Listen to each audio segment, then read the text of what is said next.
молодежной среде это сегодня приветствуется в какой-то мере, что сегодня ценности крепкой семьи не считаются важными. İlkülem janı isep neticeleri boyunca soңғы 10 yılda Rossiyada aileler sonu 5 milyonga kemegen.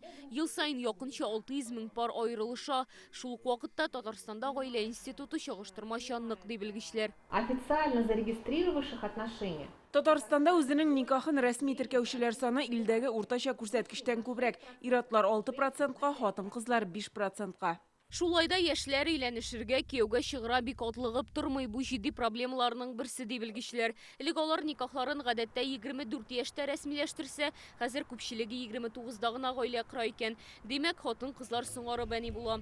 Гомумән соңгы 10 елда Россиядә 45-49 яшьтә бала табучылар саны 2 тапкырга арткан. Яшьләргә гаилә кыйммәтләрен аңлатып, безнең традицион милли гореф-гадәтләрне күрсәтеп, исем кушу, безнең олы яшьтә яшәүче гаиләләрнең парларының кыйммәтен күрсәтеп, шундый чаралар үткәреп, яшьләргә аңлатырга кирәк. Татарстанда аерылышучылар саны да арткан. Узган елның шушы вакыты белән чагыштырганда бу күрсәткеч 7%-ка күбрәк. Гаилә кыйммәтләренә мәктәптән үк игътибар бирергә кирәк дип белгечләр. Бу проблеманы чишү юлларының берсе итеп уку программасына махсус дәрес кертүне күрәләр. Не каждая семья, к сожалению, является для детей. Һәр гаиләдә дөрес тәрбия бирелә дип әйтеп булмый. Шуңа үзара мөнәсәбәтләр турында мәктәптә дә аңлатырга кирәк. Бу дәресләрнең ничек узачагы турында әйтергә иртә әле. Ләкин Россия Мәгърифәт министрлыгында әлеге юнәлештә эш башкарылырга тиеш. Гаилә кыйммәтләре дәресләре Татарстанның кайбер мәктәпләрендә инде үткәрелә, ләкин әлегә ирекле төстә. Депутатлар аларны мәктәп программасына бөтен ил буенча кертергә тәкъдим итә.